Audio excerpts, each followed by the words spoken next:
আজকে যে ভিডিওটি করছি এটি জনস্বার্থে। এর সঙ্গে আমার ব্যক্তিগত কোনো সম্পর্ক নেই, কোনো কামনা বাসনা নেই। এবং এই ঘটনাটি যে বিষয়টি নিয়ে আলোচনা করব, সেই বিষয়টি বর্তমান সরকারের জন্য এতটা সেনসিটিভ যে এই সাধারণ ঘটনা নিয়ে আরেকটি গণ অভ্যুত্থান ঘটে যেতে পারে। লক্ষ লক্ষ মানুষ রাস্তায় নেমে আসতে পারে এবং মানুষের যে হাজারো চাহিদা, হাজারো বিপদ বিপত্তি, অভাব এবং অভিযোগ, বড় বড় অভাব অভিযোগগুলো রয়েছে, সেই অভাব অভিযোগগুলো একসাথে সাপের বিষ হয়ে এই বর্তমান চলমান সমস্যাটিকে কেন্দ্র করে সরকারের বিরুদ্ধে যদি জনগণ বিক্ষুব্ধ হয়ে ওঠে, পরিস্থিতি কি হবে আমরা এই মুহূর্তে বলতে পারছি না। ছোট্ট একটা উদাহরণ দিই, যখন কোটা বিরোধী আন্দোলন তুঙ্গে, ঠিক সেই সময়টিতে শেখ হাসিনা উনি চীন সফরে যাচ্ছিলেন। আমি তখন একটি ভিডিওতে বলেছিলাম যে আপনি এই মুহূর্তে চীন সফরে যাবেন না। আন্দোলনের মতিগতি দেখে আমার ভালো মনে হচ্ছে না। কোনো টেলিফোনে না বা ওনার সঙ্গে আমার এরকম কোনো সম্পর্ক নেই, আমি এই ভিডিও বার্তায় বলেছিলাম। এবং আমি যতটা জানি যে সরকারের যারা কর্তা ব্যক্তি তারা তখন নিয়মিত আমার ভিডিও মনিটর করতেন এবং দেখাশোনা করতেন।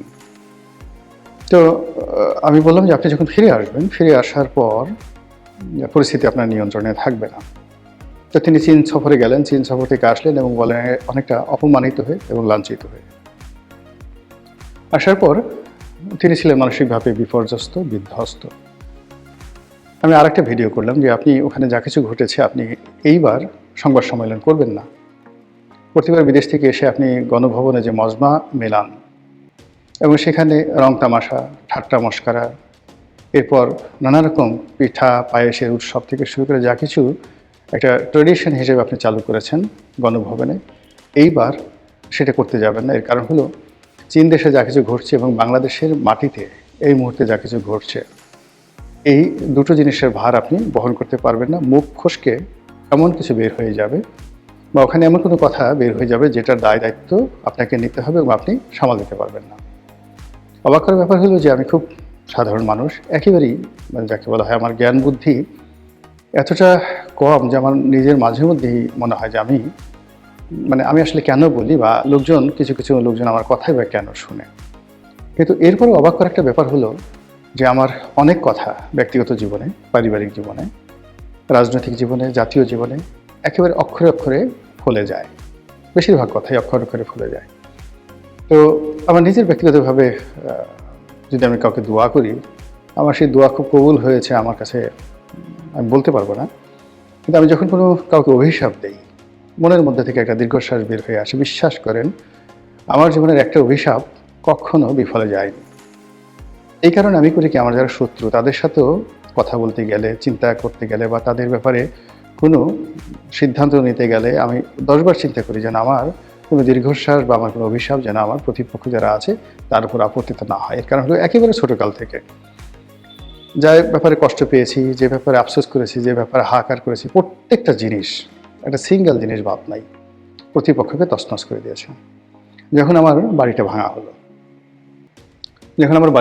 হলো তখন আমার খুব কষ্ট হয়েছিল এবং আমি টেলিভিশনে এসে বললাম যে এমন সময় আসবে 32 নম্বর ভাঙা হবে, সুধা সদন ভাঙা হবে, আওয়ামী লীগের অফিস ভাঙা হবে। দেখেন সেই ঘটনা ঘটে গেছে।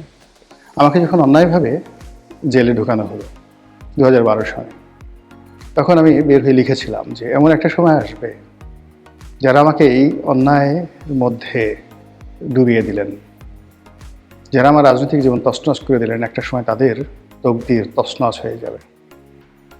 আজ দেখেন কি অবস্থা হলো। সালমান এফ রহমান, আনিসুল হক থেকে শুরু করে অন্য যারা আছে। 2018 সালে আমি বিএনপিতে ইলেকশন করলাম। তৎকালীন প্রধান নির্বাচন কমিশনার জনাব সি নুরুল হুদা এবং তার ভাগিনা জনাব কি যেন নাম ভদ্রলোকের, শাহজাদা। তো উনরা প্রশাসনের সহযোগিতা নিয়ে আমার জীবন একদম ছারখার করে ফেলল। আল্লাহর রহমত, দেখেন আমি তো সম্মানে মর্যাদা নিয়ে এখন এই সমাজে আছি, কিন্তু ওই সকল লোক তাদের জীবন কিয়ামত হয়ে গেছে। তো এই যে এখন ডক্টর মোহাম্মদ ইউনূস সরকারের সঙ্গে আমার কোনো রকম ব্যক্তিগত ক্ষোভ নাই, দ্বন্দ্ব নাই, সংঘাত নাই, স্বার্থ নাই, কিচ্ছু নেই। বরং এই সরকারে যারা কর্তা ব্যক্তি অলমোস্ট সবার সঙ্গে আমার একটা ভালো সম্পর্ক ছিল। ক্ষমতায় যাওয়ার পর তাদের সাথে কথাবার্তা হয়নি, কিন্তু সম্পর্ক ছিল, এবং এত ভালো সম্পর্ক ছিল যে সম্পর্ক বিএনপি বা আওয়ামী লীগের অন্য কোনো রাজনৈতিক কর্তৃপক্ষের সঙ্গে ছিল না। কিন্তু সেই সম্পর্কের দোহাই দিয়ে আমি গত 17-18 মাসে অনেক কিছুই পেতে পারতাম, অনেক সুবিধা নিতে পারতাম। কিন্তু যেই মুহূর্তে তারা ক্ষমতায় গেছে, সঙ্গে সঙ্গে আমি তাদের সমালোচনা করছি যেন তারা অ্যাটলিস্ট নির্মোহভাবে কাজ করতে পারেন এবং তারা বুঝতে পারেন যে তাদের ব্যাপারে কী কী আলোচনা হচ্ছে। এর কারণ হলো, ক্ষমতাধর যারা লোকজন রয়েছেন তাদের সমালোচনা করা খুবই কঠিন একটা বিষয়। আবার ধরুন এই যে বিএনপির সুসময় যাচ্ছে, তারেক রহমান সাহেব আসছেন, সেখানেও কিন্তু আমি নির্মোহভাবে সমালোচনা করার চেষ্টা করছি যেন তারা দিক নির্দেশনা পান এবং জনগণের যে আওয়াজ, সেই আওয়াজটা তারা শুনতে পারেন। কিন্তু আমি যদি একটা নমিনেশন চাইতাম, ইলেকশন করতে চাইতাম, দলের বড় পদ পদবি চাইতাম, আমার দ্বারা এই কাজ কখনোই সম্ভব হতো না। তো এনিওয়ে, এখন যে কথা বলবো সেই কথাটাও এই কারণে বলা যে বর্তমান যে লক্ষণগুলো এই মুহূর্তে আছে বাংলাদেশে, সেই লক্ষণের প্রেক্ষাপটে যে কোনো দুর্ঘটনা যে কোনো সময় ঘটে যেতে পারে। এবং এখন যদি কোনো দুর্ঘটনা ঘটে, বিএনপি বিপদে পড়বে, তারেক রহমান সাহেব বিপদে পড়বেন, জামাত বিপদে পড়বে, জামাতের আমির বিপদে পড়বেন, আর এনসিপির যারা নেতৃবৃন্দ তারা তো বটেই, আর সবচেয়ে বেশি বিপদে পড়বেন ডক্টর ইউনূস এবং তার যারা লোকজন। এবং এখানে ওই যে আওয়ামী লীগ জমানার যে বারুদের ঘটনা বলছিলাম, যে ছোট্ট একটা ঘটনা ঘটবে, এটা বারুদের মতো বা স্ফুলিঙ্গের মতো সারা বাংলাদেশে ছড়িয়ে পড়বে। কবে পড়বে আমরা সেটা জানি না, এখনও তদ্রুপ। গত 17 মাসে মানুষের যে পুঞ্জীভূত ক্ষোভ, তারপরে সরকারের যে ব্যর্থতা, চারিদিকে দুর্নীতির যে মহোৎসব, অব্যবস্থাপনা, নিরাপত্তাহীনতা, মানুষের অর্থনৈতিক জীবনের হতাশা, ক্লান্তি, সব কিছু টকবগিয়ে ফুটছে। তো সেই অর্থে কোনো মানুষ যদি সামান্য একটু সুযোগ পায় ঘৃণা জানানোর, ক্ষোভ দেখানোর, রাগ দেখানোর, ক্রোধ দেখানোর, সঙ্গে সঙ্গে তারা ঝাঁপিয়ে পড়বে। অন্যদিকে ভারত, পাকিস্তান, তারপর আমেরিকা, এই দেশগুলো না আমাদের দিকে একেবারে যাকে বলে ওত পেতে আছে। এটি শিকার ধরার জন্য বাঘ যেভাবে বসে থাকে, তারপর ঈগল বা শকুন তারা দূর আকাশে উড়তে গিয়ে তার শিকারকে যেভাবে টার্গেট করে, বাংলাদেশকে টার্গেট করে অনেক শকুনেরা দূর আকাশে যেভাবে বিচরণ করছে, আমরা যারা একটু ভাবতে পারি, কল্পনা করতে পারি, এই দৃশ্য কল্পনা করলে আমাদের অন্তরাত্মা রীতিমতো শুকিয়ে যায়। তো এইরকম একটি অবস্থায় বাংলাদেশের একটি সমস্যা, যে সমস্যাটা সরকার ইচ্ছে করলে সমাধান করতে পারে। সেই সমস্যাটা হলো, সারা বাংলাদেশে যে এখন সিলিন্ডার গ্যাসের সংকট চলছে। প্রথমত সিলিন্ডার গ্যাসের দাম অস্বাভাবিকভাবে বেড়ে গেছে, অস্বাভাবিক। দ্বিতীয়ত টাকা দিয়েও গ্যাস মিলছে না। এবং গত কয়েক বছরে, 5 থেকে 6 বছরে জ্যামিতিক হারে এই সিলিন্ডার গ্যাসের ব্যবহার বেড়েছে। অজপাড়াগাঁয়ে, একেবারে গ্রাম অঞ্চলে, যেখানে মানুষ সারাটা জীবন প্রাকৃতিক জ্বালানি ব্যবহার করত, জ্বালানি কাঠ, গোবর এবং অন্যান্য বিভিন্ন যে প্রাকৃতিক যে উপাদান রয়েছে, জ্বালানির উপাদান, সেগুলোকে মিক্স করে গ্রাম বাংলার মা বোনেরা, ভাই বোনেরা তারা একটা বিশেষ ধরনের জ্বালানি তৈরি করে তারা সেই জ্বালানির চাহিদা মেটাতেন। এবং 70-এর দশকের গ্রাম বাংলার 100% জ্বালানি ছিল এরকম প্রাকৃতিক নির্ভর। কিন্তু এখন এই জ্বালানিটা চলে আসছে সিএনজিতে, এলএনজিতে, রূপান্তরিত প্রাকৃতিক গ্যাসে। তো এই যে সিলিন্ডার গ্যাস, এই সিলিন্ডার গ্যাসে এখন চরাঞ্চল, প্রত্যন্ত চরাঞ্চল, সেখানে একটু সঙ্গতিপূর্ণ পরিবার, তারাও কিন্তু সিলিন্ডার গ্যাস ব্যবহার করছে। তারাও কিন্তু এখন সেখানে সোলার পাওয়ার ব্যবহার করছে। তো সেই দিক থেকে এই যে সিলিন্ডার যে গ্যাস, এই গ্যাস এর যে মূল্যবৃদ্ধি এবং এই গ্যাস এই মুহূর্তে পাওয়া যাচ্ছে না, এটি নিয়ে সারা বাংলাদেশে প্রতিদিন অনাকাঙ্ক্ষিত ঘটনা ঘটছে, মানুষ ক্ষোভে ফুটছে।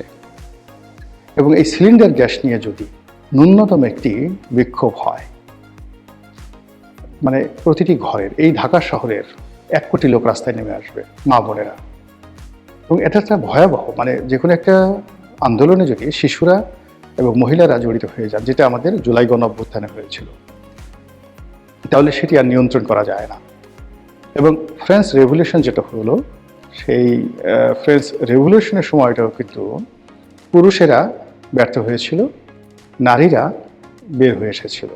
উদ্দেশ্য ছিল, মানে উপলক্ষ ছিল যে রুটির দাম বেড়ে গেছে, তো সেই রুটির দাম কমানোর জন্য, দেখেন মানে তেমন কিছু না, রুটির দাম বেড়ে গেছে, সেই রুটির দাম কমানোর জন্য মেয়েরা ওই যে রুটি বেলে যে বেলুন, সেই বেলুন হাতে নিয়ে তারা সেখান থেকে বের হয়ে আসলো। পুরো প্যারিসের রাস্তা ভরে গেল রমণীতে, আর পুরুষরা এই সুযোগে লাফিয়ে পড়লো। একটা বিপ্লব হয়ে গেল, ফ্রেঞ্চ রেভলিউশন হয়ে গেল। এখন এই বাংলাদেশে যে বিপ্লব হয়েছে 17 মাস আগে, বা যে গণ অভ্যুত্থান হয়েছে, এটা নিয়ম হলো যখন এটি গণ অভ্যুত্থান হয় সেটার একটা কাউন্টার গণ অভ্যুত্থান হয়। একটা বিপ্লব হয়, তার একটা প্রতি বিপ্লব হয়, এবং সঙ্গে সঙ্গে। এবং যেখানে এই জিনিসগুলো ঘটে না, প্রতি বিপ্লব হয় না, সেখানে প্রথম বিপ্লবটাও সফল হয় না। সব জায়গাতেই বিপ্লব প্রতি বিপ্লব হয়, সেটা কিউবাতে ধরেন, ভেনেজুয়েলাতে ধরেন, চিলিতে ধরেন, এমনকি রাশিয়াতে ধরেন, সব জায়গাতেই একাধিকবার বিপ্লব এবং প্রতি বিপ্লব হয়েছে। 1917 সালের যে রুশ বিপ্লব, এরপরে বলশেভিক, মেনশেভিক থেকে শুরু করে একেবারে লেনিন আসা পর্যন্ত একটার পর একটা ঘটনা কিন্তু ঘটেছে। তো বাংলাদেশে আমরা যে গত 17 মাস যাবৎ যা দেখছি, এটা প্রকৃত চিত্র নয়। পর্দার আড়ালে কত বিপ্লব যে পুলিশের মধ্যে হয়েছে, কত বিপ্লব যে সেনাবাহিনীর মধ্যে হয়েছে, জুডিশিয়ারিতে হয়েছে, আমলাতন্ত্র হয়েছে, সেক্রেটারিয়েট হয়েছে, একমাত্র যারা ভুক্তভোগী তারা বলতে পারবেন। কাউন্টার বিপ্লব হয়ে গেছে। অন্যদিকে যারা ক্ষমতায় বসছেন, যমুনাতে কর্তা ব্যক্তি, তারাও টের পান যে ক্ষমতার চেয়ারটা কতটা গরম।